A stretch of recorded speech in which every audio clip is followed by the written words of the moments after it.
जय महाकाल। तो आज इस वीडियो में मैं आप लोगों को बताने वाली हूँ उज्जैन महाकाल शिव मंदिर जो है उसके बारे में खास चीज़ें क्या है, उसका रहस्य क्या है और वो किन किन चीज़ों के लिए जाना जाता है। शायद बहुत कम लोगों को पता होगा यहाँ के बारे में।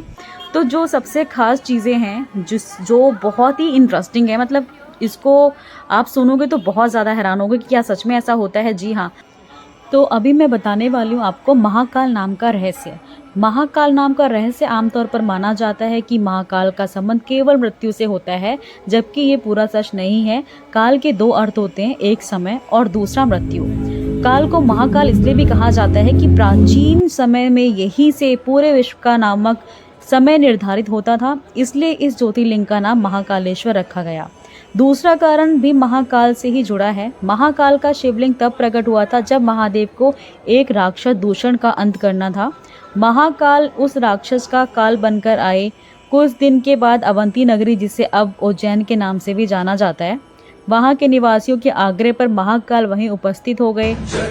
ये समय यानी काल के अंत तक यहीं रहेंगे, ऐसा वो जो निवासी थे चाहते थे, इसलिए भी इन्हें महाकाल कहा जाता है। क्यों यहाँ रात नहीं बिताता कोई राजा या मंत्री?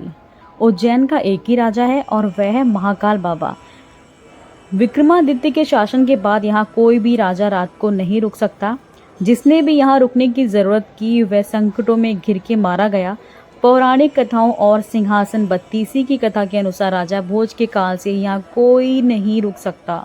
वर्तमान में भी कोई राजा या मुख्यमंत्री या प्रधानमंत्री तक यहाँ नहीं रात में नहीं रुक सकते हैं। इससे जुड़ी कई सारी कहानियाँ, कई सारे ऐसे उदाहरण भी हैं जो बहुत ही प्रसिद्ध हैं, जिनके बारे में जानकर आपको बहुत ही हैरानी होगी। एक बार देश के चौथे प्रधानमंत्री जो थे हमारे मोरारजी देसाई, जब वो मंदिर के दर्शन करने के लिए रात में यहाँ रुके तो उनकी सरकार अगले ही दिन गिर गई। आपको मतलब यकीन नहीं होगा, लेकिन ये सच है। ऐसे ही कर्नाटक के मुख्यमंत्री BS येदुरप्पा भी जब उज्जैन में रुके थे तो उन्हें कुछ ही दिनों के अंदर अपना इस्तीफा देना पड़ा। इस रहस्य को कुछ लोग कहते हैं सहयोग है, कुछ कहते हैं कि नहीं, ये जो महाकाल भगवान ही इस शहर के राजा हैं और उनके अलावा यहाँ कोई भी रात को नहीं रुक सकता है।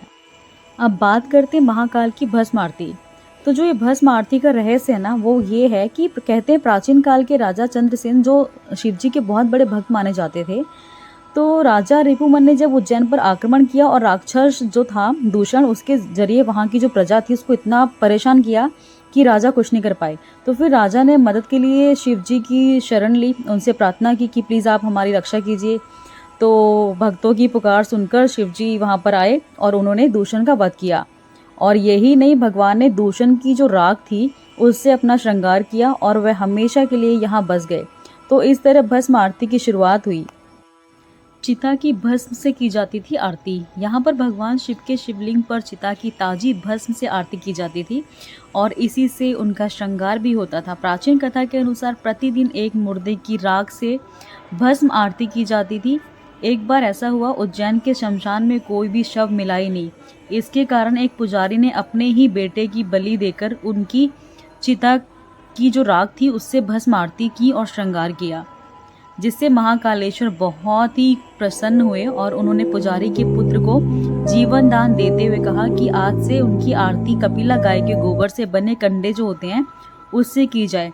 तब से आज तक यहाँ कपिला गाय के गोबर के बने कंडे शमी, पीपल, प्लाश, बड़ और बेर की लकड़ियों से जो जलाते हैं, जलाने के बाद जो भस्म तैयार होती है उसकी जो है डेली आरती की जाती है यहाँ पर। महाकालेश्वर के बारे में आप सभी जानते होंगे, लेकिन आप में से शायद ही कोई ऐसा हो जो श्री नागचंद्रेश्वर मंदिर के बारे में जानता होगा। वर्तमान में जो महाकालेश्वर ज्योतिर्लिंग है वह 3 खंडों में विभाजित है। निचले खंड में महाकालेश्वर, मध्य में ओमकालेश्वर और ऊपरी खंड में श्री नागचंद्रेश्वर मंदिर स्थित है। इस मंदिर में नागराज तक्षक की प्रतिमा के ऊपर भगवान शिव पूरे परिवार सहित विराजमान है। आपको ये बात जानकर हैरानी होगी, इस मंदिर के द्वार साल में केवल एक ही बार खोले जाते हैं। आप केवल नागपंचमी के दिन ही इसके दर्शन कर सकते हो। अब बात करते हैं दक्षिण मुखी शिवलिंग। दक्षिण मुखी शिवलिंग इस समय पूरे संसार के सभी शिव मंदिरों के स्थापित शिवलिंग और बाकी के ज्योतिर्लिंग जो जलधारी है उत्तर दिशा की ओर है, लेकिन महाकालेश्वर एक ऐसा ज्योतिर्लिंग है जिसकी जलाधारी दक्षिण की ओर है, इसलिए इन्हें दक्षिण मुख महाकाल भी कहा जाता है। स्वयंभू है ये ज्योतिर्लिंग, जाना जाता है स्वयंभू ज्योतिर्लिंग। 12 ज्योतिर्लिंगों में से महाकाली एक सर्वोत्तम शिवलिंग है। जैसे आकाश में तारक लिंग, पाताल में हाटकेश्वर लिंग और पृथ्वी में महाकालेश्वर लिंग ही मान्य शिवलिंग है। तो ये है महाकाल के बारे में बहुत सारी एक रोचक चीज़ें, बहुत रहस्यमय चीज़ें हैं जो शायद ही किसी को पता हो। बातें तो अभी बहुत सारी हैं बताने के लिए, लेकिन अभी मेरा ब्लॉग जो है वो ख़त्म होने वाला है, बहुत बड़ा नहीं है। तो हमने भी उज्जैन महाकाल के दर्शन किए और ये सौभाग्य हमें प्राप्त हुआ। और जब भी कोई भी मौका मिलता है तो कभी भी हम ये चीज़ नहीं छोड़ते हैं। हमें दर्शन जहाँ प्रभु की मर्ज़ी होती है हमें ले जाते हैं और हम बहुत भाग्यशाली हैं। और इनके बारे में एक चीज़ और भी है, कहते हैं कि जब तक इनकी मर्ज़ी ना हो, महाकालेश्वर एक ऐसा मंदिर है महाकाल का, जहाँ इनकी मर्ज़ी ना हो कोई भी नहीं जा सकता है, चाहे वो इनके शहर में ही क्यों ना रहता हो। जो उज्जैन के लोग भी होंगे ना और महाकाल की मर्ज़ी नहीं होगी तो वो भी दर्शन नहीं कर पाएंगे। तो हम तो बहुत ही अपने आप को भाग्यशाली समझते हैं जो हमें ये सौभाग्य प्राप्त हुआ और हमने दर्शन किए महाकाल के। तो आप लोग भी परमात्मा की कृपा बनी रहे, आप लोग भी कोशिश कीजिएगा और जाकर अपना दर्शन कीजिए महाकाल के। मेरा जो एक्सपीरियंस है वो ऐसा है कि मैं इसमें बता नहीं सकती हूँ। मेरे साथ बहुत अच्छा हुआ और क्या हुआ वो कह पाना थोड़ा शेयर नहीं करते हैं ऐसी चीज़ों को। तो मतलब बहुत ही अच्छा एक्सपीरियंस हमारा रहा है शिवलिंग और जो महाकाल का जो मंदिर उसके साथ। तो आप लोग भी जाइए, दर्शन कीजिए और बताइए आपको जानकारी कैसी लगी। कोई भी गलती हो तो उसको माफ़ करना। हर हर महादेव।